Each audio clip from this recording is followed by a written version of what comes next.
do Calvário. Confessa.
Sabe mais que os pecadores, incapazes de não pecar.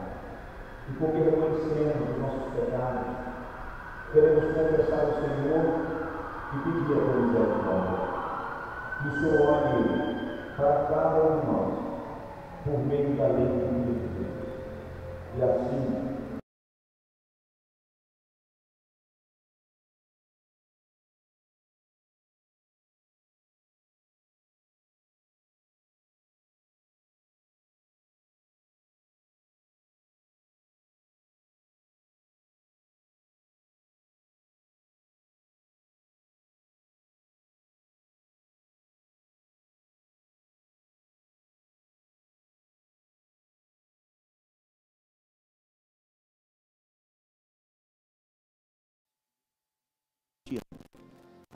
Que esse domingo seja reflexo dos demais domingos da nossa vida.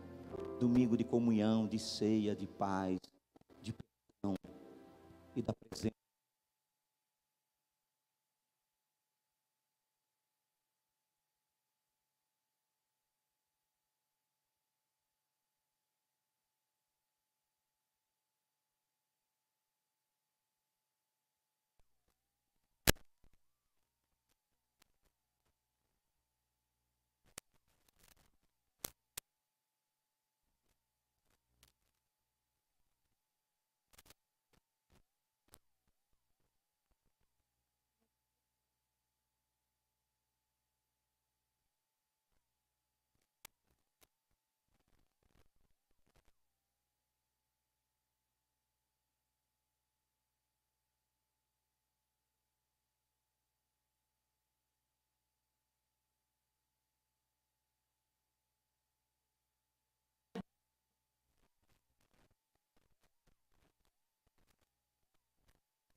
vimos sua glória. E o Verbo se fez carne e habitou entre nós. Cristo, a palavra, o Verbo.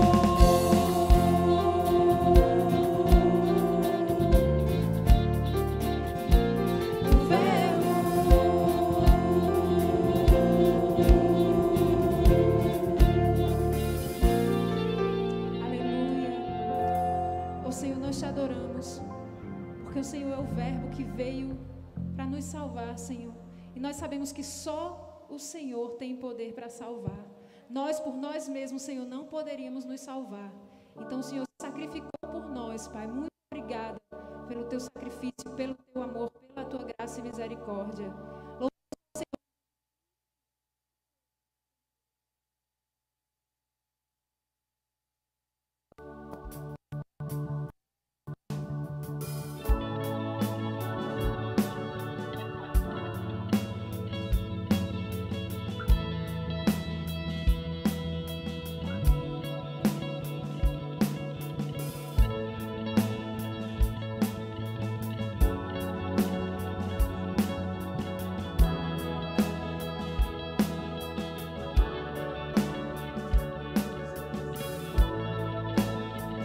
Todos necessitam de um amor perfeito, perdão e compaixão. Todos necessitam de graça e esperança, de um Deus que salva.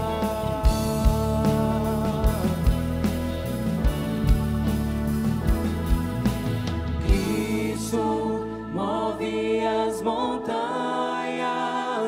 e tem poder para salvar, tem poder para salvar, para sempre, autor da salvação. Jesus amor.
salvou, o Senhor nos livrou, Senhor, do pecado e da morte.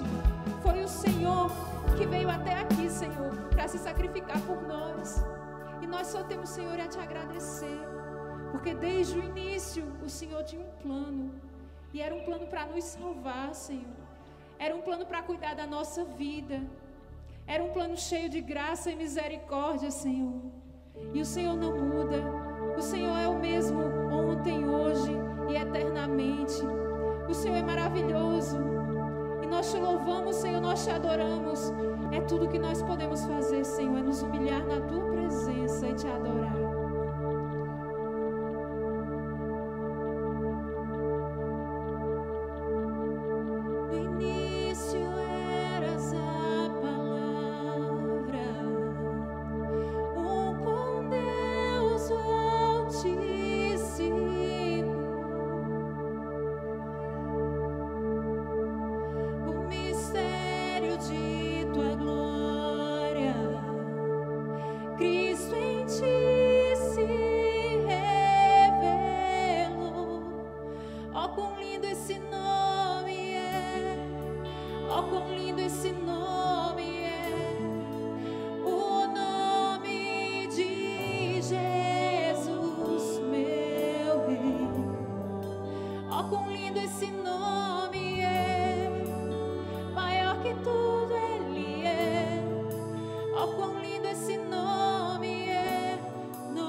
Glória ao teu nome, Senhor.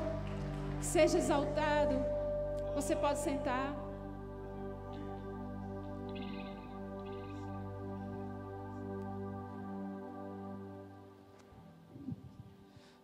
Louvado seja Deus, queridos.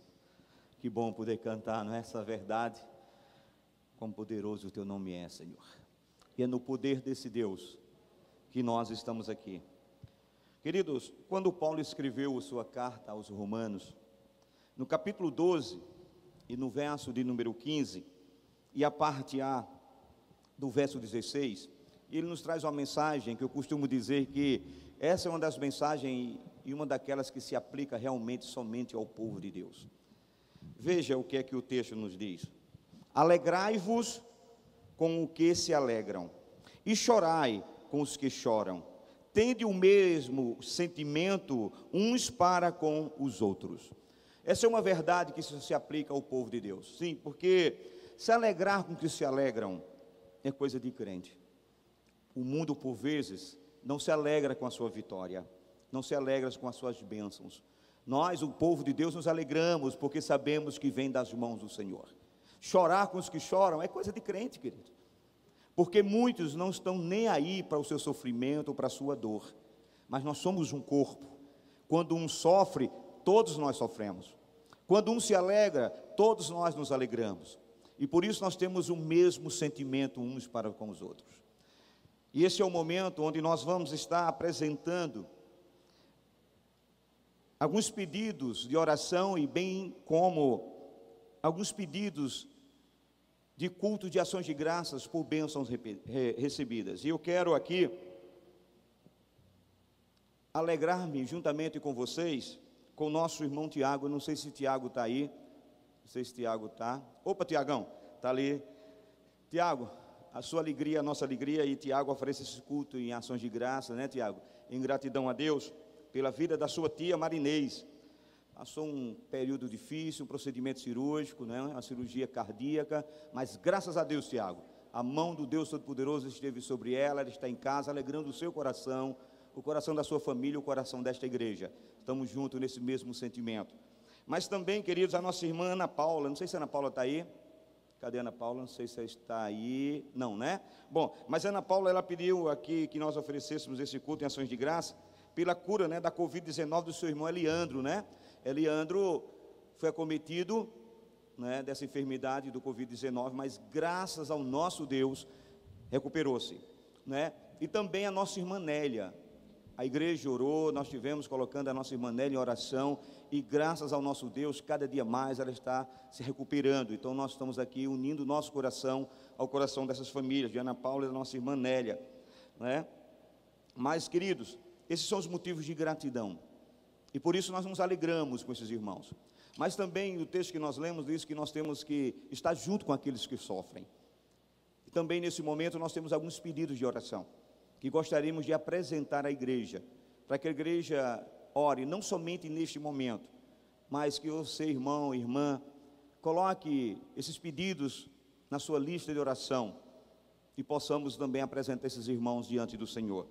E eu quero começar pela família do nosso pastor Samuel e da missionária de Leusa, muito conhecido por muitos de nós, e a sua filha Michele, né?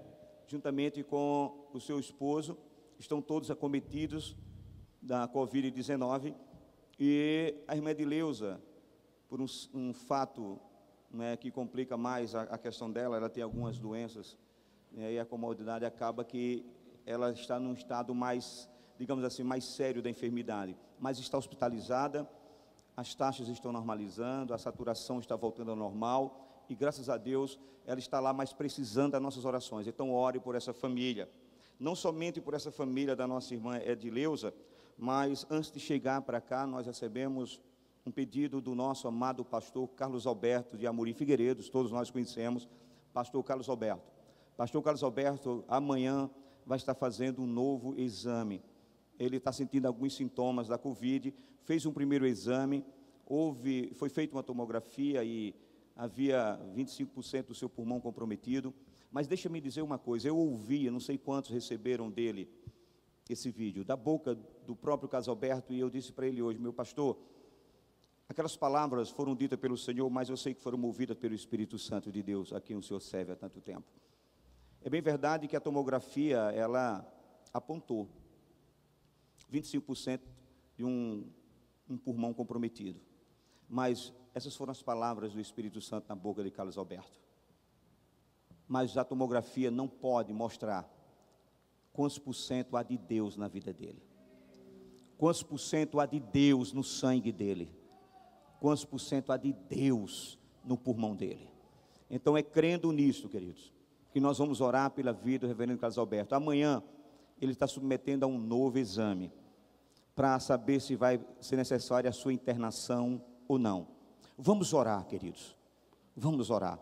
Coloque Simone, os meninos, Beto, Sérgio, Samuel, coloque essa família em suas orações, e de forma especial o nosso reverendo Carlos Alberto. Mas também, queridos, estamos aqui também para orar por uma família da nossa igreja que está enlutada. Está aqui nosso diácono Amaral, nossa irmã Socorro não está aqui, talvez você esteja sentindo falta dela, mas na madrugada do dia 1º, né, Amaral, faleceu a irmã, né, uma das irmãs da nossa amada Socorro. Já foi feito tudo que tinha que ser feito, o sepultamento, tudo, mas a saudade e a dor fica no coração daquela família. Então coloque a nossa irmã Socorro Amaral, junto com o Amaral, toda a sua casa, seus filhos, na presença do Senhor. Eu conversei com o Amaral, e quando nós conversarmos, nós começamos a entender algumas coisas a respeito desse fato, né, Amaral? E o que me trouxe alegria é saber que, por instrumentalidade do Senhor na vida de Amaral, Amaral ministrou para ela poucos anos a respeito da verdade de Deus, e aquela mulher aceitou Jesus. E hoje isso é que traz paz, né, Amaral? Saber que ela está nos braços do Senhor. Mas quem fica, sente. Nós não nos acostumamos ainda, porque nós não nascemos para morrer, e saudade fica. Mas quando nós temos uma certeza de que ela está nos braços do Pai, aí tudo muda. Então, queridos, eu não sei se nesse momento você também tem o seu pedido, talvez não chegou até mim, algum pedido de oração, ou algum motivo de gratidão que você gostaria de apresentar. E por isso eu vou convidar quem está aqui, está comigo o Tiago, está aqui também o meu irmão Amaral, que estão representando esses pedidos. Mas se você nessa noite tem algum pedido de oração ou um motivo de gratidão, esse é o momento de fazer isso. Então eu vou pedir aos irmãos que fiquem de pé, começando por Tiago, Amaral, e aqueles que têm motivo de gratidão e de oração, acompanhem nossos irmãos. Vamos apresentar ao Senhor a nossa gratidão, mas também as nossas necessidades. Senhor Deus de graça e misericórdia, nessa noite nós estamos aqui para nos alegrar com Tiago, com Ana Paula, com a família da nossa irmã Nélia, ó Deus, que estão agradecendo ao Senhor, porque o Senhor entrou com providência em suas vidas, curando-as de enfermidade, guardando-as, protegendo-as, e junto com essas famílias, os teus filhos que aqui estão, muitos deles agora estão com gratidão em seu coração, estão de pé e dizendo: eu sei que foi a tua mão, Senhor, eu sei que foi o Senhor que me guardou, me protegeu, fez com que a bênção chegasse. Mas sabe, Deus, a alegria em nosso coração por esses irmãos, e essa alegria, Senhor, está sendo agora, sabe, distribuída e dividida entre esta igreja. Mas sabe, meu Pai, também há irmãos que estão necessitados agora de uma intervenção milagrosa do Senhor, e nós cremos que Tu és o Senhor que opera milagres, Tu és Jeová Rafá, Senhor da cura, e por isso, Deus, apresentamos agora a família do nosso pastor Samuel, da missionária Dileuza, juntamente com sua filha e genro. Pedimos a Tua bênção, a Tua intervenção em favor daquela casa e daquela família, que o Senhor os cure por louvor da Tua glória. Sabe, Deus, não somente estes, mas a família do nosso pastor Carlos Alberto. Deus, visita agora o reverendo Carlos Alberto. Sim, Deus, eu sei que cada palavra dita por ele naquele momento foi movida pelo Teu Santo Espírito, e ela é uma verdade inquestionável. Ah, Deus, aqueles que creem no Senhor, diz a Tua palavra, é como o monte Sião, que não se abala, mas firme, permanece para sempre. E eu creio que nesse momento, Pai, há uma legião de irmãos orando em favor do reverendo Carlos Alberto. E sei, Senhor, que antes mesmo de qualquer das nossas orações, o Senhor, meu Pai, já ouviu o clamor daquela família e do teu filho. E temos certeza absoluta que o Senhor há de guiar, Senhor, todo o procedimento médico para a restauração do teu filho, pois tu és aquele que guia os médicos, porque tu és o médico por excelência, médico dos médicos, Senhor dos senhores. Toma conta do reverendo Carlos Alberto, e amanhã, Senhor, é um novo tempo e uma nova oportunidade de um novo testemunho na vida do teu filho. Guarda ele no teu amor, que amanhã possamos ter boas notícias, e assim também, Senhor, juntar o nome do teu filho no próximo culto àqueles que estão agradecendo pela cura e a restauração. Cuida dele, mas Pai, visita agora com o teu conforto, com o teu bálsamo, a nossa irmã Socorro. Sim, Deus, visita ela, visita a sua família, aqueles que agora choram a partida de uma ente querida. Sim, Pai, sabemos que ela está na glória, e é essa verdade que nós te pedimos que teu Espírito Santo aplique ao coração de cada membro daquela família, que haja descanso e conforto nessas verdades, porque um dia a saudade deixará de existir, porque estará aquela família toda reunida na glória, louvando para sempre o teu nome. Mas enquanto esse dia não chega, faz aquilo que somente o Senhor pode fazer, os que as palavras não podem, o que os abraços não podem. Conforta o coração de uma família enlutada. Essa é a nossa oração, Pai. Mas também entregamos agora em tuas mãos a necessidade de cada um desse povo que está em pé. Eles se levantaram e não apenas, Pai, estão de pé diante do Senhor, mas eles estão entregando ao Senhor a sua causa. Sim, Pai, há pessoas que agora clamam pelo seu casamento, há pessoas no nosso meio que clamam por uma porta de emprego, outros que estão buscando do Senhor a cura das suas enfermidades, e há pessoas, Senhor, que estão agora aqui pedindo em favor do seu cônjuge, do seu filho, da sua família, meu Pai. Escuta a oração e o coração de cada um deles, porque somente o Senhor tem poder para ouvir as nossas orações e dizer: assim seja, meu filho, minha filha. Se for para a tua glória e para o bem desse povo, que os céus recuem um tremendo amém. Eu te agradeço, em nome de Jesus, amém. Pode se assentar, queridos. Bom, agora nós estamos gratos a Deus. Lembre-se de colocar esses irmãos em suas orações, e gostaríamos agora de convidar os nossos amados diáconos para que nós possamos participar deste momento de culto da igreja, aonde nós vamos devolver ao Senhor aquilo que a Ele pertence. O dízimo, querido, é uma bênção na vida do crente. Quando nós devolvemos ao Senhor o dízimo, nós não estamos fazendo nada mais, nada além do que a nossa obrigação. E sabe, nós não estamos pagando, não, nós estamos apenas devolvendo, porque não nos pertence. E nem pense que você está tirando 10% do que é seu e está dando ao Senhor. Não, não. O que é seu é seu. Você está devolvendo o que é do Senhor, os 10% daquilo que Ele te deu. E se você está com o seu dízimo e com sua oferta nesse momento, conforme diz Paulo em 2 Coríntios capítulo 9, verso 7, contribua segundo o seu coração está proposto pelo Espírito Santo. E não faça isso com tristeza e nem por constrangimento, porque a palavra de Deus diz que Deus ama ao que dá com alegria. Alegre-se em poder ofertar e dizimar na casa do Senhor. Para isso eu peço a você que tome em suas mãos o seu envelope.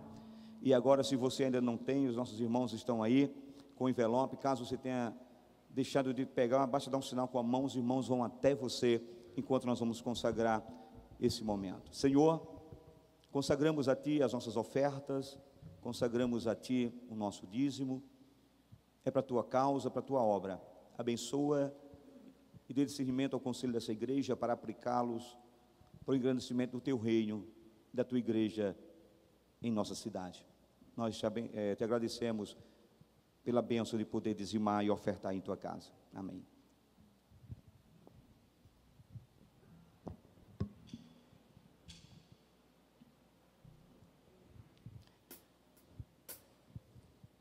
Então, enquanto nós vamos louvar, os irmãos já podem fazer a sua oferta, sair do seu lugar e depositar no altar do Senhor.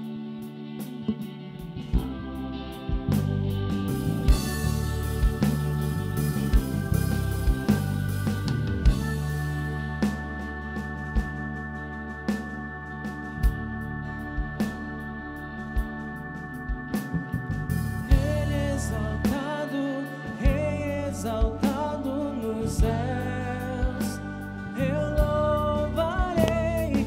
Ele exaltado, sempre exaltado, seu nome louvarei.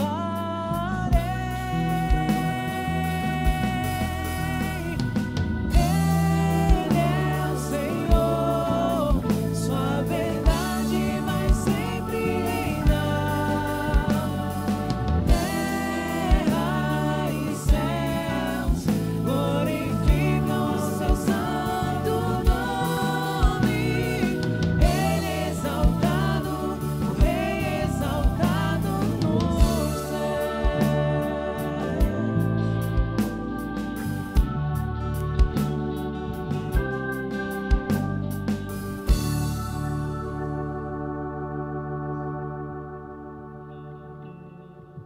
Que bom, queridos, que podemos fazer isto nessa noite.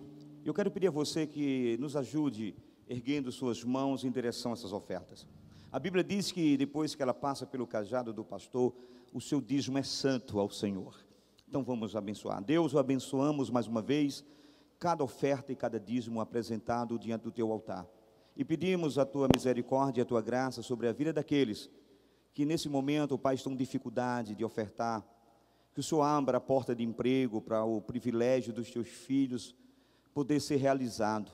E eles estarem aqui devolvendo a 10ª parte daquilo que o Senhor vos entregou. Nós abençoamos mais uma vez a vida de cada um desses irmãos e desses dízimos, Senhor, em nome do Pai, do Filho e do Espírito Santo. Amém.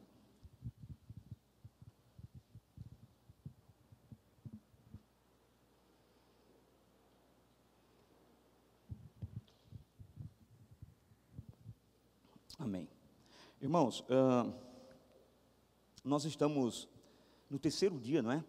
Deste ano, e hoje, pela manhã, quem aqui esteve, nós tivemos a oportunidade de estar ministrando sobre um tema bem atual, que foi a ansiedade, porque nós entendemos, né, que os primeiros dias de um ano, ele mexe com esse sentimento, e nós estamos no 3º dia desse ano, cheio de expectativas, não é?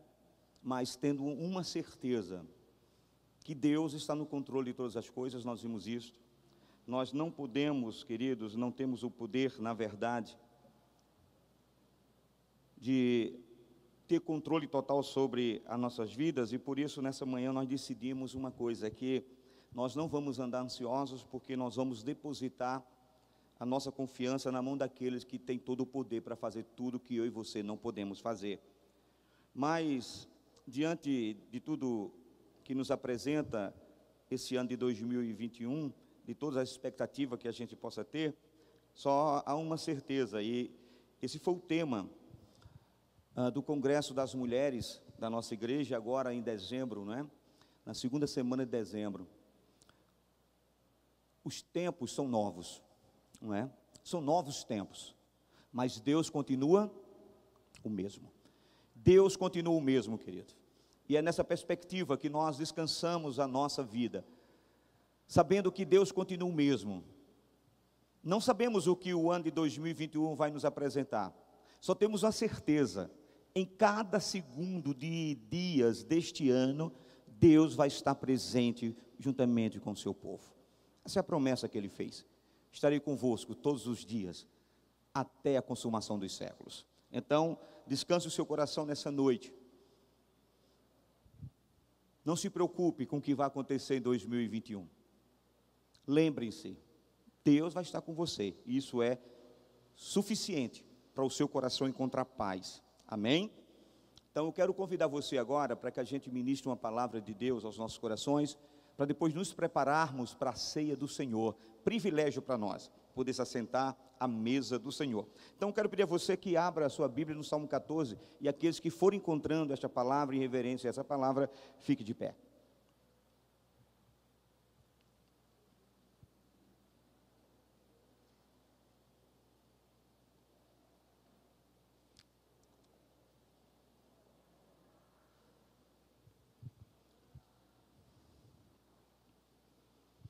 Amém.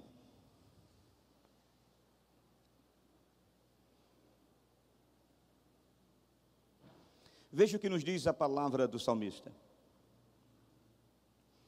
Diz o insensato no seu coração: não há Deus. Corrompem-se e praticam abominação, já não há quem faça o bem. Do céu olha o Senhor para os filhos dos homens, para ver se há quem entenda, se há quem busque a Deus. Todos se extraviaram e conjuntamente se corromperam. Não há quem faça o bem, não há nenhum sequer. Verso de número 4.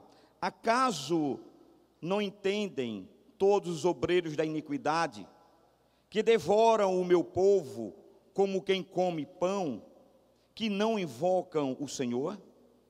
Tornar-se-ão de grande pavor, porque Deus está com a linhagem do justo. Metereis a ridículo o conselho dos humildes, mas o Senhor é o seu refúgio. Tomara de Sião viesse já a salvação de Israel. Porquanto o Senhor restaura a sorte do seu povo, então exultará Jacó, e Israel se alegrará. Feche os seus olhos, vamos falar com o Senhor. Senhor Deus, obrigado, porque nesse dia, no dia do Senhor, nós podemos, ó Deus, livres, meditar na porção da Tua palavra. E como somos um país livre, Senhor, pedimos que o Senhor nessa noite faça com que entendamos a liberdade que temos, ó Deus, de viver plenamente o Teu Evangelho, e aplique sobre nós a responsabilidade de sermos os Teus imitadores cristãos e aqueles que são chamados para levar a Tua verdade. Mas para isso, aplica primeiro essa verdade em nossos corações, para que por meio dela possamos sim levar para aqueles que necessitam ouvir a palavra da salvação. Nós te agradecemos por tudo, Pai, e fazemos isso em nome do Pai, em nome do Filho e do Espírito Santo. Amém. Queridos, pode se assentar.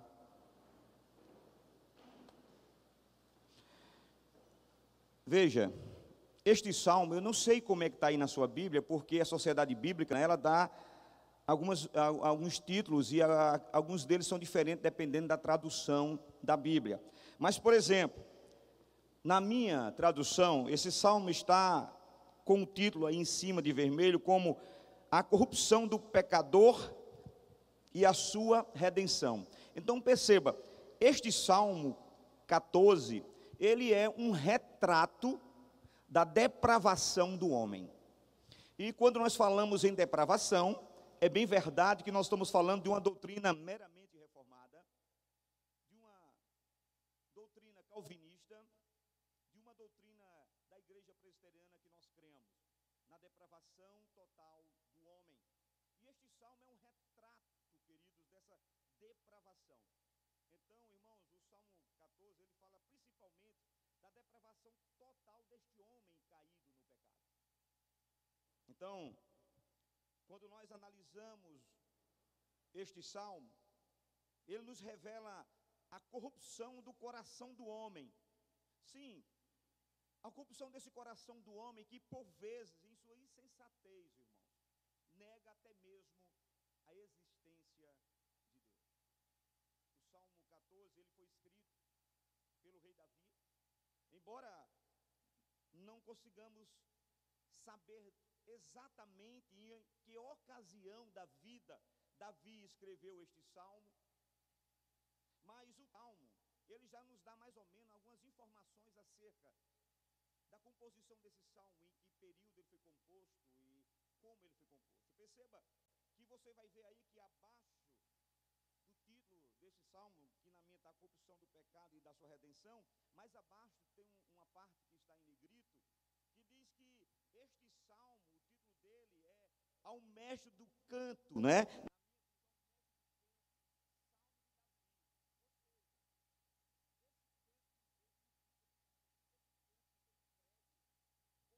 E um cantor vai implicar que este salmo seja utilizado na oração pública de Israel.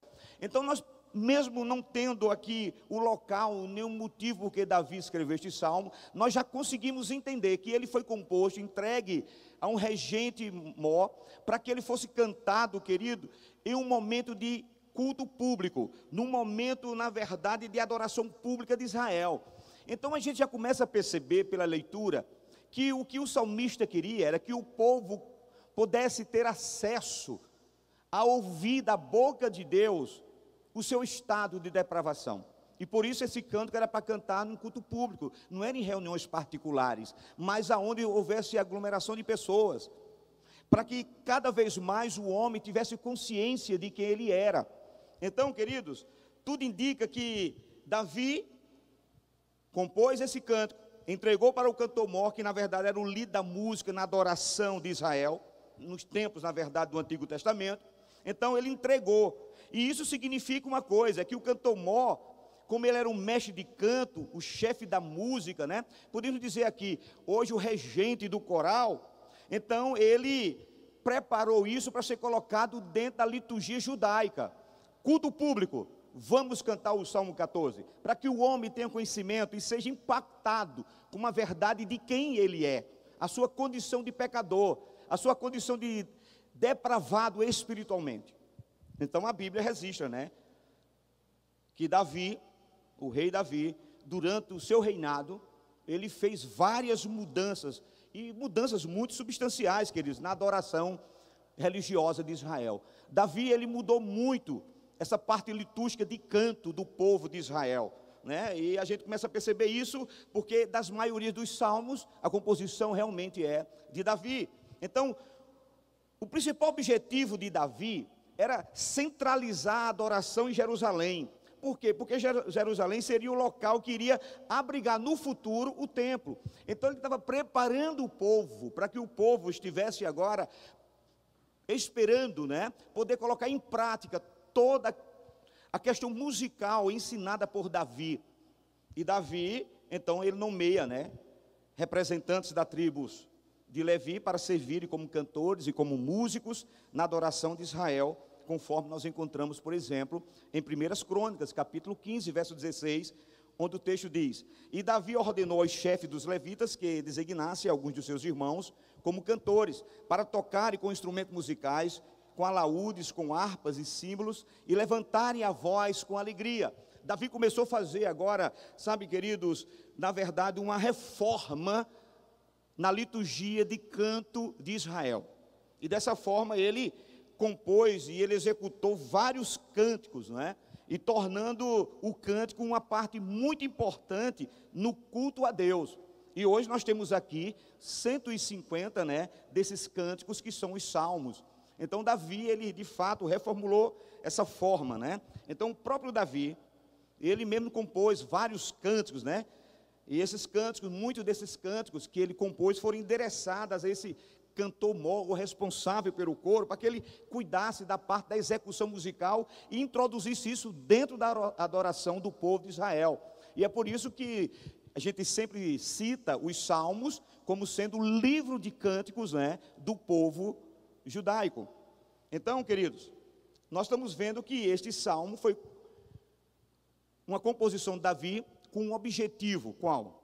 Levar esse canto para ser divulgado entre os povo de Deus, para ser cantado em adorações públicas, aonde houvesse ajuntamento de pessoas. Bom, então nós já estamos vendo aqui algumas curiosidades a respeito deste salmo, mas uma outra curiosidade desse salmo, se você já teve a curiosidade de perceber, ele é quase, vou usar quase porque não é total, é quase idêntico ao Salmo 53.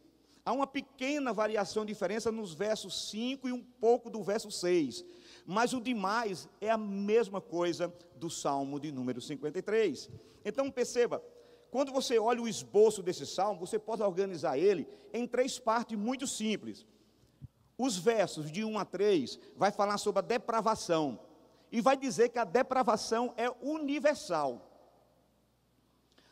Nos versos 4 a 6, vai nos mostrar que ninguém escapa do Senhor. Ninguém escapa da justiça de Deus. E o verso 7 fala sobre o dia do livramento que vem do Senhor. Então, nós dividimos esse salmo em 3 partes e nós vamos meditar nessas 3 partes distintas desse salmo, tá bom? Bom, a primeira parte nos mostra que a depravação, ela é total, é universal. Veja o que diz os versos de 1 a 3. Continue com sua Bíblia aberta e nós vamos meditar agora neste salmo. Os versos de 1 a 3 diz o seguinte: diz o insensato em seu coração. O que é que o insensato diz? Não há Deus. Corrompem-se e praticam abominações. Já não há quem faça o bem. Do céu, diz o verso 2, olha o Senhor para os filhos dos homens, para ver se há quem entenda, se há quem busque a Deus. Mas veja o que diz o verso 3. Todos o que? Se extraviaram e juntamente se corromperam. Em algumas traduções, querido, diz, se fizeram imundos. Não há quem faça o bem. Não há o quê? Nem um sequer. Então perceba que o salmista começa mostrando que a questão do pecado, ela é universal. Não existe um justo sequer. Não há ninguém, queridos, que seja capaz de dizer que não é pecador. Por isso João, na sua primeira carta, ele escreve, dizendo, filhinhos, bom seria que vocês não pecassem. Mas, isso é impossível. Então, todavia, lembrem-se, vocês têm diante de Deus, Jesus Cristo, aquele que é o nosso advogado. Ele intercede por nós. Então, queridos, perceba que algumas pessoas, elas se apoiam em sua própria lógica, e se apoiando na sua própria lógica, de forma deliberada, elas afirmam que Deus não existe. Outras não, outras, sabe, na verdade, não questionam de forma intelectualmente se Deus não existe, mas eles vivem como se Deus não existisse. Então nós temos 2 grupos de pessoas, um que de forma deliberada diz Deus não existe, outros que não fazem isso de forma intelectual, mas têm as suas vidas e vivem as suas vidas como se Deus não existisse. Seja qual for o caso aqui, queridos, a Bíblia coloca esses comportamentos como, de fato, queridos, fruto do coração corrompido desse homem, que é afetado pelo pecado. Uma coisa interessante falando sobre essa questão de comportamento daqueles que não creem no Senhor. Pesquisadores, eles enfrentam, não é, dificuldades, queridos, quando eles vão tentar identificar aquelas pessoas que se dizem serem ateus. Veja, algumas estatísticas que são publicadas, de forma muito clara, elas vão variar os números que são apresentados, tentando identificar esse grupo de pessoas, por parte e por causa do termo que é usado na própria pesquisa, não é? Para identificar quem são esses que não creem no Senhor. Porque dependendo da linguagem usada, as pesquisas ela apontam números bem diferentes. Para você ter uma ideia, por exemplo, a Enciclopédia Britânica, né, que é uma que a gente pode usar como referência, né, de exatidão, a Enciclopédia Britânica ela registra 2% da população mundial como sendo ateus. Pessoas que de forma deliberada dizem Deus não existe. Mas quando pegamos outras pesquisas de outros institutos, quando eles agora juntam aquelas pessoas que são chamadas ateus, eles juntam agora os agnósticos, aqueles que dizem não serem religiosos, e aqueles que são secularistas, né? Aqueles que, de fato, eles são aqueles que não gostam, por exemplo, de representação cristã em determinados órgãos públicos, não é? Quando eles juntam essas pessoas, todas estas, chega a um número de 14% de pessoas que, na verdade, são descrentes em Deus. Então, perceba, Davi, ele inicia esse salmo dizendo uma coisa interessante. Ele diz uma frase que marca a abertura desse salmo. Diz o insensato em seu coração, não há Deus. Então, o insensato, Se nós pudéssemos incluir essas pessoas dentro dessa palavra insensato, nós teríamos mais ou menos aqui 14% da população mundial, em onde se aplica essa palavra do salmista Davi dizendo: insensatos, vocês são insensatos, porque vocês dizem, ou com estilo de vida, ou de forma deliberada, Deus não existe. E quando a gente escuta a palavra insensato, a gente não consegue entender na nossa língua portuguesa a gravidade desta palavra no original. Porque insensato, querido, nesse verso traduz para nós a forma hebraica que transmite a ideia de perversidade. É como se ele dissesse: perversos, vocês são perversos em seus corações. Sim, queridos, é uma perversidade agressiva, dá a ideia de uma perversidade deliberada. Isso significa que o problema daqueles que negam a existência de Deus, querido, na verdade não é intelectual, é mais moral do que intelectual. Aqueles que declaram não há Deus, na verdade eles não possuem nas suas mentes, sabe, nada que possa dizer que eles são desprovidos de inteligência, pelo contrário. Mas eles possuem os seus corações totalmente corrompidos pela iniquidade, é o pecado que está lá, sabe, não é apenas uma questão de ter sua mente desprovida de inteligência e achar que Deus não existe, é a prova de um coração corrompido, que é de forma deliberada, como diz o texto no original, de uma forma, sabe, de uma perversidade agressiva e deliberada, dizem aos quatro ventos: Deus não existe. Sabe, essas pessoas, queridos, elas pensam que não precisam de Deus, acreditam que podem viver suas vidas longe do alcance de Deus. Obviamente a corrupção dos seus corações aqui, queridos, vai refletir na ignorância de suas mentes, isso é uma verdade.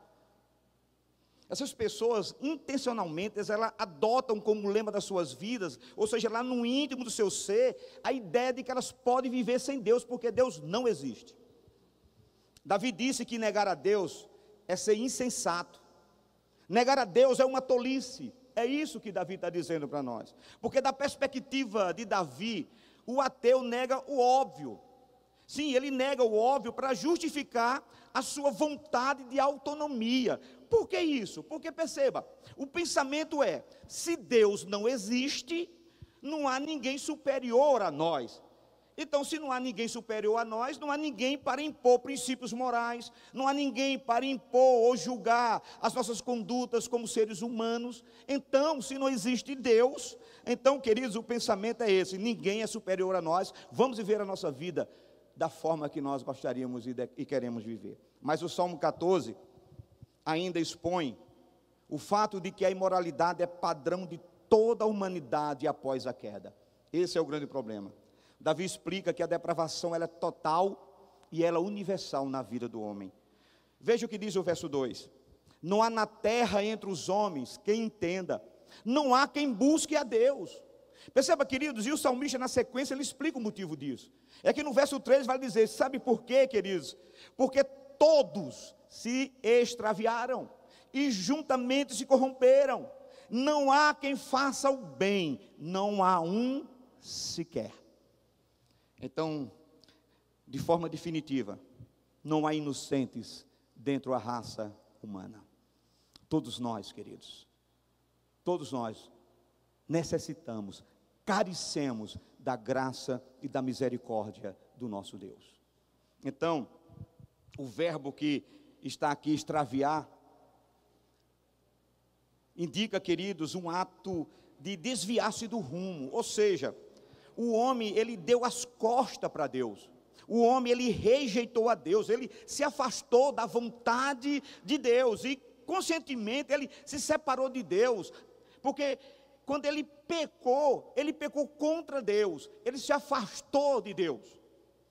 E agora, esse homem afastado de Deus, ele necessita de forma única de um Deus que possa salvá-lo. E quando ele diz não há Deus, queridos, ele está mergulhando no fracasso eterno. Porque só há um que pode livrar o homem do inferno, é Deus. E se Deus, queridos, na mente deles, no seu coração corrompido não existe, ninguém vai poder socorrê-lo. E por isso o apóstolo Paulo, ele empregou esses versos em suas cartas, ou na sua carta, melhor, aos Romanos, para ensinar que o homem caído em seus pecados, ele não busca a Deus, sabe, de forma alguma. Romanos capítulo 3, eu vou fazer a leitura, se você quiser anotar, anote, se quiser pesquisar, veja. Mas ele diz, no capítulo 3, nos versos de 9 a 12. Por quê? Somos melhores do que eles? De maneira nenhuma, diz o apóstolo Paulo. Pois já demonstramos que, tanto judeus como gregos, todos estão debaixo do pecado. Como está escrito, não há um justo, nenhum sequer. Perceba que o tom é muito parecido com o do Salmo. Não há quem entenda, não há quem busque a Deus. Todos se extraviaram, juntamente se fizeram inúteis. Não há quem faça o bem, não há nenhum só. Então perceba que Paulo vai buscar as palavras de Davi para dizer, não somente para aqueles que de fato é chamado ímpios, mas até para a sua igreja, para nós, que todos nós carecemos da graça de Deus. Sabe, querido, esse fato levanta aqui uma pergunta importante para a nossa reflexão hoje. E que bom que nós estamos nos primeiros dias do ano e dá para a gente fazer uma reflexão com bastante tempo para pensar a respeito disso. Sim, queridos, levanta essa pergunta aqui para a nossa reflexão. O que é pior? Uma pessoa que não obedece a Deus porque não crê nele? Ou uma pessoa que crê em Deus, mas se rebela contra a vontade do seu Criador? Qual é o pior? Sabe, queridos, pense sobre isso, porque a depravação ela é universal, é que diz o verso de 1 a 3. Mas nós precisamos entender isto. Você que é cristão hoje, você sabe que você é pecador. Mas uma coisa é você ter consciência de que você é pecador. Outra coisa é você se rebelar de conta própria contra o seu Criador, na perspectiva de que Ele é rico em misericórdia e vai lhe perdoar. Temos que ter cuidado com essa visão. Sabe, queridos, o verso de 1 a 3 vai nos mostrar. A depravação é universal. E isso é um alerta para que eu e você possamos cada dia entender, nós precisamos sempre do perdão de Deus. E é por isso, queridos, que na nossa liturgia, os irmãos percebem que sempre que nós começamos o culto, começamos com a confissão de pecados. Porque somos pecadores. E só há uma forma de cultuarmos a um Deus que é santo em santidade. Pois ele diz, não é? Sede santo, porque o vosso Deus é santo. E qual é essa condição? É o homem arrepender-se dos seus pecados, confessar os seus pecados, deixar os seus pecados, receber de Deus o perdão. Aí sim, perdoado, livre, ele pode adorar ao Senhor, porque ele foi justificado por Cristo Jesus. Mas perceba, vamos ver agora os versos de 4 a 6, dentro daquela nossa perspectiva. Nos versos de 4 a 6, veja o que é que o texto diz. Acaso não entendem todos os obreiros da iniquidade, que devoram o meu povo como quem come pão, que não invocam ao Senhor? Tornar-se-ão de grande pavor, porque Deus está com a linhagem do justo. Meteis a ridículo o conselho dos humildes. E algumas traduções dizem, vós quereis frustrar o conselho dos pobres. Mas o Senhor é o meu refúgio. Então perceba, queridos, que dentro da construção do nosso salmo, conforme nós vimos no início, quando a gente vai dividir, os versos de 4 a 6 mostram, queridos, que ninguém escapa do Senhor. Mesmo aqueles que dizem Deus não existe, mesmo aqueles que de forma deliberada dizem não crer no Senhor, isso não impede que a ação do julgamento do Senhor venha sobre eles. E aqui, quando nós lemos os versos de 4 a 6, nós vamos ver que o Salmo continua numa progressão, ficando cada vez mais específico na sua mensagem. E por isso ele foi escrito para ser pregado, ou melhor, cantado em um culto público. E que bom que hoje nós estamos fazendo isso, ministrando em um culto público. Perceba que o Salmo começou com a desobediência dos descrentes. E depois ele comentou sobre o desvio daqueles que agora acreditam, mas não obedecem a Deus. Nos últimos versos que nós lemos de 4 a 6, apresenta aqui um contraste entre aqueles que abusam, né, ou abusavam, na verdade, do povo de Deus, e os humildes e justos que estavam ali buscando o refúgio do Senhor. Ele mostra dois contrastes. Um grupo que usava do poder para, na verdade, abusar do povo de Deus. Mas havia um povo que estava sendo abusado, confrontado, que também estava ali crendo na perspectiva de que Deus era o seu refúgio. São esses dois grupos de pessoas que ficam muito distintas, logo nos versos de 4 a 6. Então, perceba que, como resultado da depravação do homem, esse homem caído, ele não apenas nega a existência de Deus, mas também ele se dedica a explorar o seu próximo. Sim, queridos, a sua imoralidade, ela é externada nos atos corruptos do seu coração. Não apenas ele diz não a Deus, ele vive como de fato Deus não agisse. E uma das formas é, sabe, esmagar, sabe, explorar o seu próximo. E a pergunta que o salmista faz é: estão fazendo, que estão tendo essa ação, será que eles não entendem esta? Eles não entendem essa pergunta. Se tivesse isso na boca de Deus, vocês não estão entendendo o que vocês estão fazendo. Humano ser tão fardo de compreensão a ponto de pensar que Deus não vai usar a sua justiça para puni-los? Sim, queridos, porque Deus é justo. Se tem uma da ação de Deus que mais nós vemos exercer no nosso meio, é a justiça de Deus. Por exemplo, por que é que Deus nos ama? Porque Ele é justo. A justiça de Deus sobressai em todos os demais atributos de Deus.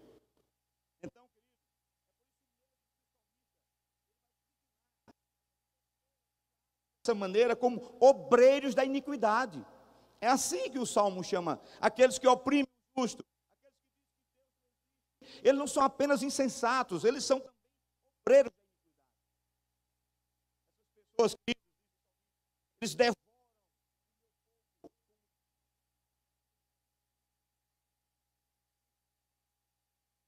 Comer pão é uma coisa mais simples. De fato, por vezes não sai muito bem. É assim.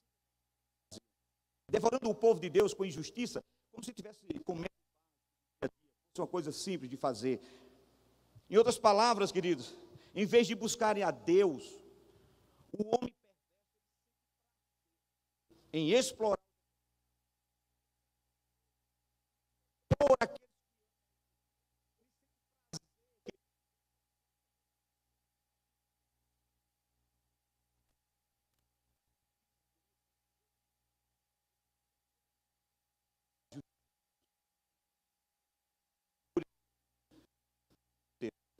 ele haverá de julgar a terra com retidão.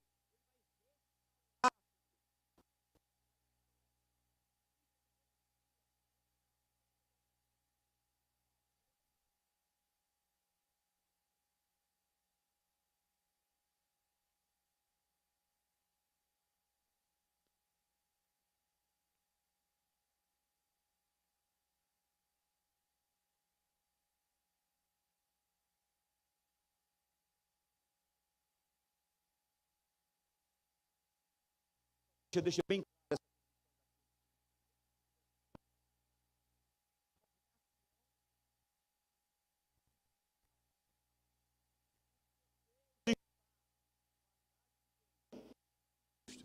Deus não abandona o seu, queridos. Deus continua com o justo. Davi também observa, queridos, que apesar dos ímpios frustrarem os planos daqueles que são necessitados, de tentarem de todas as maneiras corrompê-los e sufocá-los com as suas ações, o texto diz que Deus é o refúgio daqueles que os olhos do mundo parecem estarem desamparados, e por isso nós louvamos a Deus, porque quanto mais aqueles que dizem não crer no Senhor, usam da sua incredulidade para tentar, queridos, atacar o povo de Deus, que aqui é chamado de justo, ele diz que eles justos, eles encontram abrigo no Senhor, queridos. É por isso que a gente não teme sistema político, ou qualquer outro sistema religioso, ou qualquer coisa que se apresente, que venha de encontro àquilo que nós cremos, porque essa é a proposta do mundo. As coisas têm que acontecer desta maneira, para que Deus, na pessoa de Cristo, mais uma vez retorne. Tem que haver perseguição, o justo sofre, ele é perseguido, ele é humilhado, mas no fim, queridos, aqueles que professam não creem em Deus serão punidos, e aqueles que creem encontram no Senhor um abrigo eterno para todo sempre. Essa é a verdade deste salmo.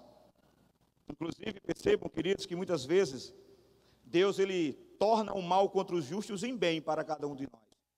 Eu gosto muito dessa história de José. José foi perseguido pelos seus irmãos, foi vendido como escravo pelos seus irmãos, mas o texto diz uma coisa interessante, no final de tudo, quando Deus cumpriu os seus propósitos na vida de José, no verso 50 no capítulo 50 de Gênesis, no verso 20, tem um texto que é lindo, e o texto diz o seguinte, isso é José dizendo para os seus irmãos, é verdade, que vocês planejaram aquela maldade contra mim, mas Deus mudou o mal em bem, para fazer o que hoje estamos vendo, isto é, salvar a vida de muita gente. Que coisa linda! Deus é o único, queridos, que tem o poder de transformar toda a maldade lançada contra os seus justos, e transformar essa maldade em bem, para aqueles que creem no seu nome, que faz do Senhor o seu abrigo, que faz da sombra do Onipotente a sua segurança. Então, irmãos, para que estresse? Só precisamos descansar no Senhor e deixa que Deus age em favor daqueles que nele esperam. Mas sabe, queridos, o texto diz que os justos, esses se refugiam em Deus. Sabe, então, se os justos se refugiam em Deus, não há como atacar os justos sem atacar o próprio Deus. E é por isso que eu gosto tanto de ler a história de Josafá. Porque quando aqueles 3 reis se uniram para tentar derrotar o rei Josafá, há uma expressão magnífica naquele texto. É que Deus usa um dos seus servos, e Deus diz pela boca daquele homem, nessa peleja, você não vai ter o quê? Que pelejar. Ficai parados, e veja o livramento que vos dará o Senhor. Sabe por quê, queridos? Porque essa peleja não é vossa. Essa peleja é de quem? É de Deus. Então, queridos, não há como atacar os servos do Senhor sem atacar Deus. Essa é a verdade deste salmo. Nem mesmo, queridos, sabe, eles terão como fugir para outro lugar, para outro país. Não, porque o julgamento vai chegar sobre toda a terra. Queridos, no dia do juízo, todos os inimigos de Deus e de seu povo não encontrarão lugar onde poderão se esconder. Eles receberão a justa justiça de Deus. E onde é que está isso, pastor? Abra comigo Apocalipse capítulo 6.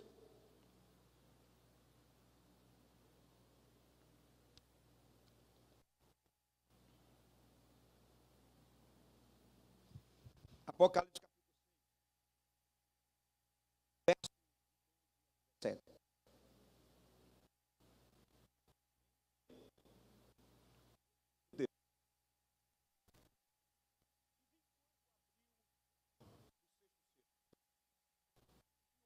Grande terremoto, o sol tornou-se negro como um saco de e a lua toda tornou-se sangue. Verso 13. E as estrelas do céu caíram sobre a terra, como uma figueira sacudida por um vento forte, deixa cair-lhe verde. E o céu recolheu-se como um livro e todos os montes e ilhas foram removidos dos seus lugares. E os grandes, e os militares, e todo livre se esconderam nas cavernas e nas rochas das montanhas. E diziam aos montes e aos rochedos: caia sobre nós, e escondei-nos da face daquele que está sentado sobre o trono. E de quê? Da ira de quem? Do Cordeiro. Porque é vindo o grande dia da ira deles. Quem poderá subsisti-lo? Meu irmão, no dia do juízo, todos irão prestar conta diante do Senhor. Não há como escapar. Sabe, queridos, nós vemos que a depravação ela é universal. A depravação, queridos, ela é no coração do homem, mas nós vimos que esse homem não pode escapar do Senhor, e por isso nós precisamos urgentemente recorrer a Deus, porque somente Ele pode transformar um coração depravado. Só Ele tem poder, queridos, por meio da chamada eficaz, de nos levar a crer na obra salvífica de Jesus Cristo. E sabe, queridos, nos desviarmos daquilo que seria a ira justa de Deus sobre cada um de nós. Mas vamos seguindo para o finalmente. Nós chegamos no último verso, e no último verso nós vimos que trata sobre o dia do livramento. E que bom que nós estamos nessa ceia, para celebrar o dia que Jesus Cristo vai voltar. Esse será o grande dia, o dia final de todo o livramento. Verso 7 diz o quê? Tomara de Sião viesse já a salvação de Israel. Quando o Senhor restaurar a sorte do seu povo, então o quê? Exultará Jacó, e Israel se alegrará para todo sempre. Alguns intérpretes, queridos, desse texto já consideraram esse verso como fazendo parte ou fazendo referência, né, à volta do povo judeu do cativeiro babilônico. Alguns dizem que esse texto está falando daquilo, ou seja, que ele já se cumpriu quando o povo de Deus, sabe, de fato, foi livre do cativeiro babilônico. Mas isso é pensamento de alguns. A grande maioria, de forma ampla, quando analisam esse texto, eles aceitam que esse verso deve ser interpretado, querido, à luz de uma esperança escatológica. Nós temos que interpretar esse texto na expectativa daquilo que a ceia nos apresenta. Cristo vai chegar a segunda vez, Ele vai voltar uma outra vez, para dar fim a toda injustiça, para que de fato os justos que nele se escondem, aqueles que buscam abrigo no Senhor, vivam eternamente livres de toda e qualquer opressão do mal. É isso que esse texto está nos mostrando. Então perceba, na verdade o que nós podemos perceber é que o salmista ele faz uma referência aqui a uma mudança radical de circunstância. É uma conversão total, né? De uma realidade desfavorável para uma realidade favorável. Perceba que até então, de 4 a 6, ele está falando sobre a opressão do ímpio sobre o justo. Ele agora muda o tom.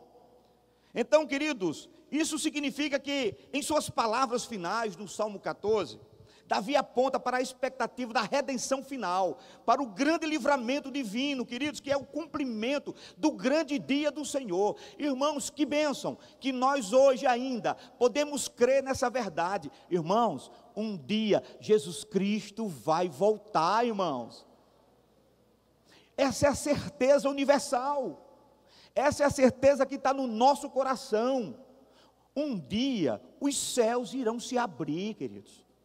O que nós ministramos como palavra do Senhor, como promessa do Senhor, há de se cumprir, porque Ele disse que nós deveríamos lembrar dEle, desse evento chamado Ceia do Senhor, com um tempo determinado. É o dia em que os céus vão se abrir, e Ele vai voltar, porque Ele diz, façam isso em memória de mim, até que eu venha.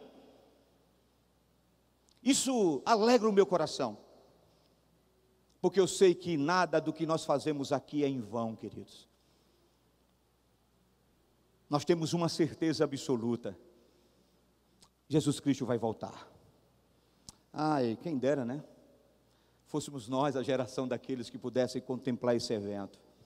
Não sei se nós seremos a geração que vamos contemplar com os nossos olhos, mas uma coisa eu sei: um dia os nossos olhos verão a face do nosso Deus. Essa verdade é clara. Um dia eu e você vamos contemplar frente a frente o Cordeiro eterno. Então, queridos, o Salmo, ele começa com um quadro de impiedade universal, e ele se encerra expressando a esperança na salvação final de Israel. E aqui eu chego à conclusão e aplicação para que a gente possa depois orar, ouvir um cântico e assim nos preparar para sentar à mesa do Senhor e viver essa expectativa de que Ele vai voltar. Davi, querido, ele demonstrou sua confiança em Deus. Sabe, o que Davi está nos mostrando para nós é que ele não seria movido pelo ceticismo dos ateus. E ele não seria movido nem mesmo pela força dos opressores. Mesmo que aqueles que ele chama de insensato digam que Deus não existe. Mesmo que os opressores, de fato, estivessem exercendo sobre ele uma força opressora. Ele está dizendo: eu não abro mão daquilo que eu creio no meu Deus e nele eu me refugio, porque vai chegar um dia em que vocês prestarão conta diante do Senhor. Então, queridos, ele acreditava em Deus. Sim, irmãos, ele acreditava, e não somente na teoria.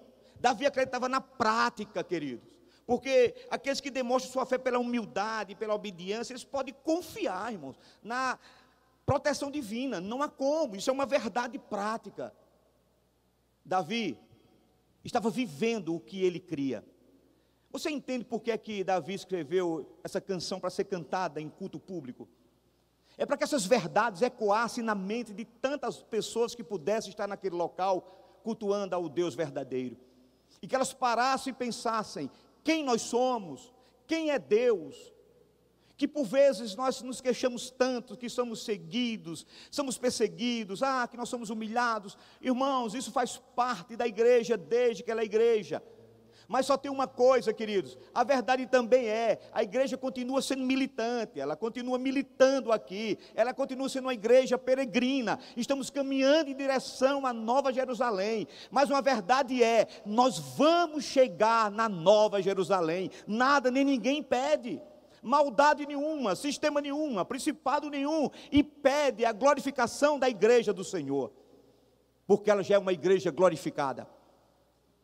Então, irmãos, resumindo as atitudes apresentadas por Davi no Salmo 14, e resumindo isso para cada um de nós, o que nós podemos ter como resumo aqui é que, na verdade, nós temos que encarar as evidências da existência de Deus, por meio da revelação da sua vontade, que é a palavra de Deus, e viver, queridos, porque enquanto de forma deliberada dizem que Deus não existe, nós de forma mais deliberada devemos abrir a nossa boca e declarar: o meu Redentor ainda vive, Ele ainda vive.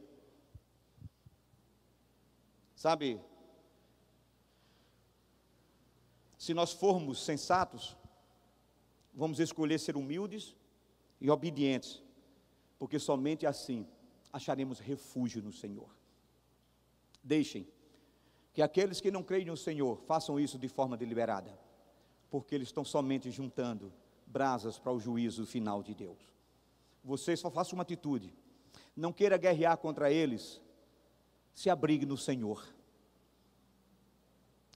encontre refúgio no Senhor, declare a sua fé em Deus, aonde você estiver. Não negue que você é um servo, que você é uma serva de Deus. Não importa se são poderosos que estão te indagando a respeito da tua fé. Creia, porque, queridos, a Bíblia diz que no último dia, no dia do Senhor, você vai poder ouvir o seu nome ser chamado. Porque haverá 2 chamamentos. Ouvirão um veredito: apartai-vos de mim, maldito, para o fogo eterno. Eu não vos conheço. Mas nós ouviremos Deus dizer: vinde, benditos do meu Pai, para o lugar que eu vos preparei antes da fundação do mundo. Que certeza maravilhosa! Nós temos um lar celeste. E é com essa verdade no seu coração que eu gostaria que você se preparasse para ser do Senhor, porque ela tipifica, pelos elementos que aí estão, toda essa verdade. Ela está condensada, todas essas promessas, no pão e no vinho. Então vamos orar ao nosso Deus nessa noite. Curve sua cabeça, vamos falar com o Senhor. Meu Senhor e Deus, nós queremos louvar ao Senhor, porque assim como o salmista Davi, que escreveu este salmo para ser cantado em um culto solene, num ajuntamento, para que as verdades desse salmo pudessem preencher o coração daqueles que escutavam. Nessa noite, o Teu Espírito Santo nos dá o privilégio de também estarmos aqui meditando nessas palavras e termos o nosso coração cada vez mais convicto de que estamos fazendo a coisa certa. Porque enquanto o mundo, e alguns deles de forma deliberada, não creem no Senhor, ou muitos que vivem dizendo crer, mas não mostrando isso com suas vidas, nós queremos ser daqueles que creem sim, que confessam que o nosso Redentor vive. Mas te pedimos graça e misericórdia para viver de conformidade com aquilo que nós pregamos e vivemos. Sim, Deus, nos ajuda a exercer por meio da prática essas verdades em nossas vidas. Por isso nós te agradecemos. Em nome do Pai, do Filho e do Espírito Santo. Amém. Queridos, nós temos um tempo suficiente, mas mesmo assim eu gostaria só de orientar os irmãos. Os irmãos já sabem como se procede a ceia, nós vamos apenas abençoar os elementos. E os irmãos vão fazer como sempre fazem, de uma forma que possam vir até a mesa. Eu não sei se os irmãos estão vindo por filas ou cada um sai. Eu acho melhor se nós pudéssemos fazer isso de uma forma, né, por fila, para que a gente não se batesse aí no meio e evitássemos aglomeração. Eu acho que dá para a gente fazer isso de uma forma bem tranquila, tá bom? Então nós vamos estar juntos com nossos irmãos aqui abençoando e em seguida estar ministrando. Enquanto os nossos irmãos estão cantando, nós vamos estar fazendo a preparação da ceia para os irmãos.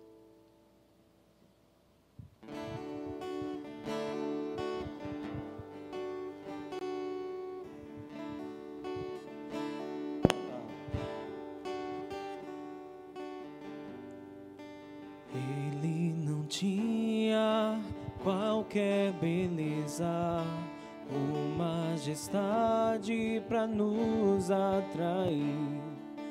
Nada havia em sua aparência para o desejarmos, mas rejeitado dentre os homens, ainda assim carregou nossas dores. O seu castigo nos traz paz e a esperança não se esvai. A oferta pela culpa Ele ofereceu. Amada igreja do Senhor, Pra satisfazer o cântico diz que foi uma oferta de sacrifício que foi ofertada pelo Senhor. E esta é a expressão verdadeira. Porque na noite que Jesus foi traído, o texto bíblico é muito claro. Ele estava vivendo um dos momentos mais difíceis do seu ministério. Sim, era a última refeição com seus discípulos. E Jesus já sabia que dentre eles Judas já havia o traído e lhe vendido por 30 moedas. Ele tinha tudo ali para fazer um discurso diferente do que ele fez. Ele poderia ali fazer um discurso e não estaria errado na ótica humana de acusar aqueles homens de infidelidade, de lhe traírem, porque ele sabia que não somente Judas, mas Pedro ia negar ele por 3 vezes, e não somente Pedro, os demais iriam fugir, se esconderem, com medo de serem mortos. Cristo sabia de tudo isso, mas ele transforma esse pano de fundo de traição, de mentira, na maior expressão de amor que essa terra já presenciou. E o texto que Paulo escreve aos Coríntios diz que naquela noite Jesus muda o seu discurso. Era a última ceia pascual, estavam ali os elementos da ceia pascual. Jesus Cristo come a última ceia com seus discípulos, e depois ele vai instituir esse momento que nós chamamos hoje de ceia do Senhor. É porque depois, diz o texto, de haver ceado, ele vai tomar o pão, que estava lá na mesa. Era o pão ázimo, o pão dos judeus, que representava e tipificava a questão do pecado.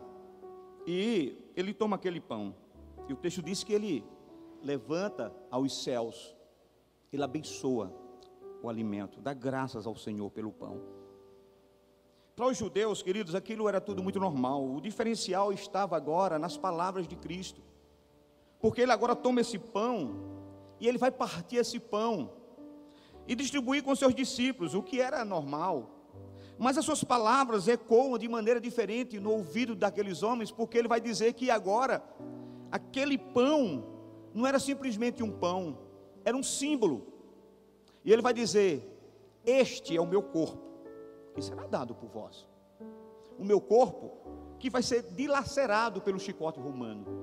Esse é o meu corpo, que vai receber cravos em mãos e nos pés. Esse é o meu corpo, que vai ter uma coroa de espinhos sobre sua cabeça, que terá uma lança perfurando o meu lado. Meu corpo que será humilhado, cuspido, arrastados pelas ruas. Mas tudo isso por amor a você. Como se não bastasse, porque imagino eu que na mente daqueles homens poderia ficar qualquer dúvida: será que o nosso mestre vai ser mais uma vez chicoteado? Será que ele vai ser apenas levar, ou vai sofrer alguma pressão, uma cadeia, mas ele vai voltar para nós? E para que não ficasse nenhuma dúvida do que Jesus estava dizendo, alguns historiadores vai dizer isso, Flávio Joséfo fala sobre isto, que naquela ceia, além dos elementos que estavam lá, haviam, como era de costume, 3 taças sobre aquela mesa, 2 taças menores e no meio uma taça maior. E a taça maior, ela tinha um simbolismo, ela estava ali por um motivo. Lembre-se que a ceia era a ceia judaica, e os judeus ainda estavam aguardando a vinda do Messias. E aquela taça maior era chamada taça de Elias, e é a taça que representava a vinda do Messias, já que o profeta Elias era aquele que foi sinalizado como que depois dele viria o Salvador. Então, eles estavam ali colocando aquela taça na perspectiva de que o Messias viria. E Cristo, quando ele vai abençoar o elemento, ele não pega nenhuma das 2 taças laterais, ele pega a do meio. E quando Cristo pega a taça do meio, ele está dando uma mensagem clara para os judeus: vocês não precisam esperar mais o Messias. Essa aqui é a taça da promessa. Eu sou o Messias, eu estou no meio de vós. Este é o meu sangue que será derramado em favor de vós. Então, queridos, a mensagem é essa para nós nessa noite. E por isso nós vamos abençoar os elementos. E aí sim, os irmãos vão participar. Eu consultei aqui os irmãos, eles disseram que os irmãos estão vindo aqui de maneira aleatória. Se assim facilita melhor a questão de tempo, nós vamos continuar dessa maneira, tá bom? Mas vamos abençoar os elementos. Quero convidar o nosso irmão Amaral para abençoar o primeiro elemento, o pão, e o nosso diácono Alexandre irá abençoar o segundo elemento, o vinho.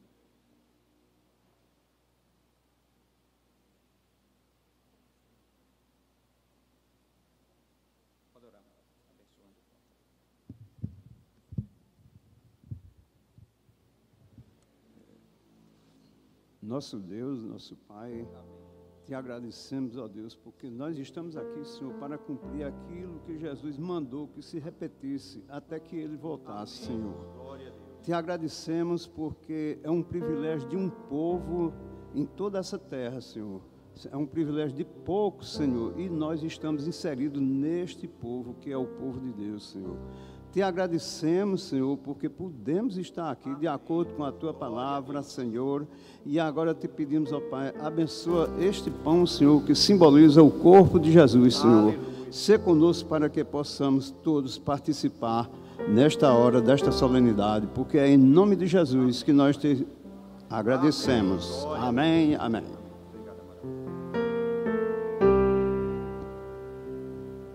Graça e paz, igreja. Louvamos. Senhor Deus e Pai, nesse momento também, Senhor, te apresentamos, Senhor, esse suco, Pai. Representa o teu sangue carmesim, Senhor, que vertesse naquela cruz em prol a cada ser humano, Senhor, pelos pecados, Pai, que iríamos um dia fazer, Senhor. Então agradecemos e te pedimos, no nome de Jesus Cristo, que o Senhor venha estar abençoando esse elemento também, que seja feita para a honra e glória do teu santo nome. É assim que te agradeço, em nome de Jesus Cristo. Amém.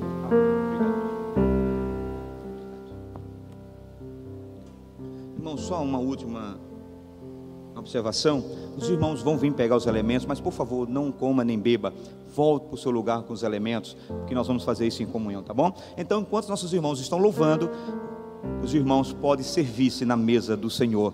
Esta é a mesa do seu Pai. Venha, esteja aqui, servindo-se da bênção do Senhor.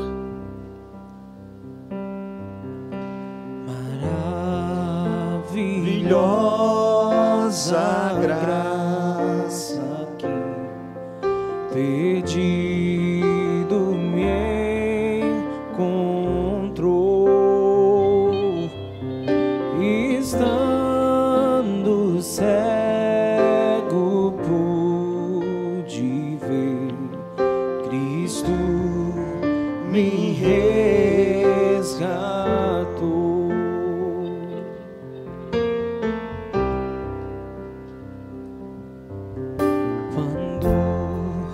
tua graça me tocou, do medo me livrou. Quão preciosa é pra mim a graça do Senhor. Liberto eu fui de uma prisão, meu Salvador me resgatou. Misericórdia e perdão, eterno amor e redenção.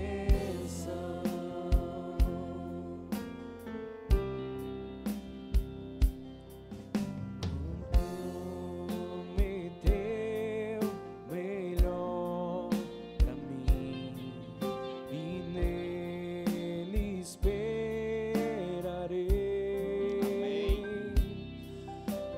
Escudo e força ele será. Queridos, Enquanto eu viver. você que está com essa taça em suas mãos, lembre-se que esta é a taça da promessa de Deus. Nossos irmãos diáconos que aqui estão já podem servir-se. E eu quero que você lembre das promessas do Senhor.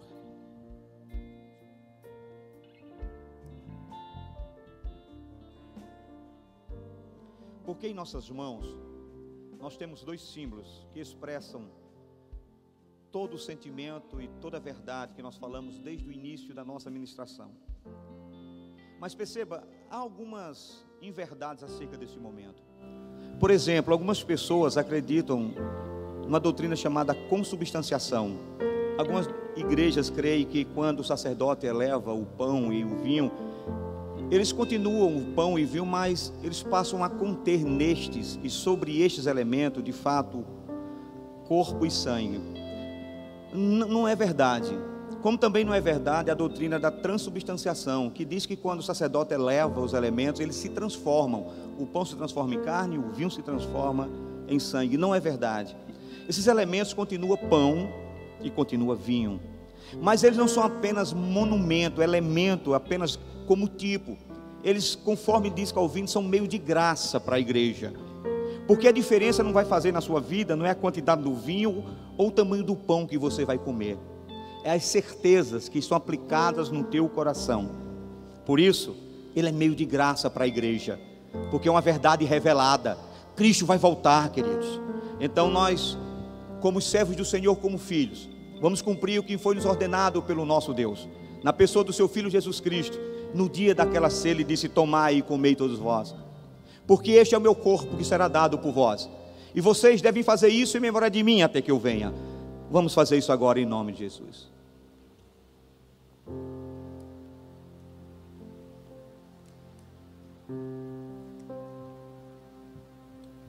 Mas o Senhor também, tomando o cálice, disse: este é o cálice da nova e eterna aliança do meu sangue. Sim, queridos, nova e eterna no sentido de que é um novo pacto que era feito ali com aqueles homens e com cada um de nós. E sabe qual era o pacto, qual era a promessa? É que Jesus Cristo estava dizendo para mim e para você: um dia, aonde eu estiver, vocês vão estar também. Mas enquanto isso, façam isto agora em memória de mim. Bebam do cálice, bebamos todos. Eleve agora suas mãos aos céus. E com o sentimento de que você agora participou da bodas do Cordeiro, assentou-se na mesa do seu Pai, renda graças ao Senhor. Deus de glória e de poder, nessa noite nós te louvamos pelo privilégio de estarmos assentados à tua mesa. Obrigado, Deus, porque isso aqui é um retrato do teu amor, meu Pai, da tua justiça, da verdade de que um dia o Senhor vai voltar. Aí ela ficou clara essa verdade quando aquelas mulheres levaram em gueto perfume, para colocar num corpo que no pensamento dela estava morto, fédido. E elas iam com lágrimas nos seus olhos, com saudade do seu mestre. Mas elas são tomadas de assombro e veem a pedra do sepulcro rolada. E os seus olhos em lágrimas não conseguem enxergar o que ali estava. E elas adentraram e viram apenas lençóis estendidos sobre uma lápide. Sim, Deus, sobre uma rocha.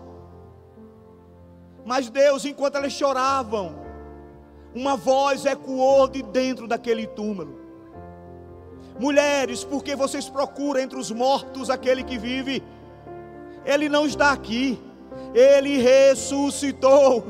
O nosso Cristo vive, ele reina de eternidade a eternidade.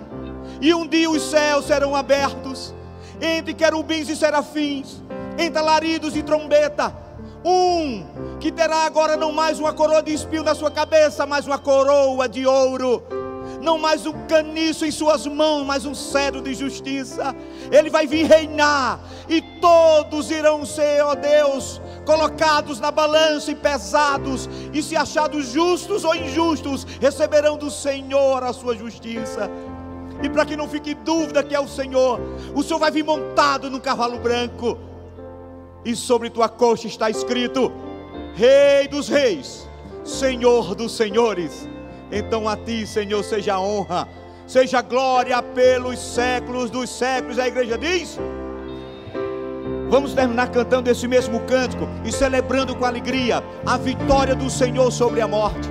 Jesus Cristo venceu, e nós estamos aqui celebrando esse momento em gratidão ao nosso Deus. Quero ouvir você cantando. Levante suas mãos aos céus e diga: liberta, eu fui, diga, de uma prisão, e o meu Salvador, me resgatou. Misericórdia e perdão, eterno amor e redenção. Você foi liberto das garras da morte, meu irmão. O Senhor te deu vida eterna. Cante ao Senhor, Ele te resgatou.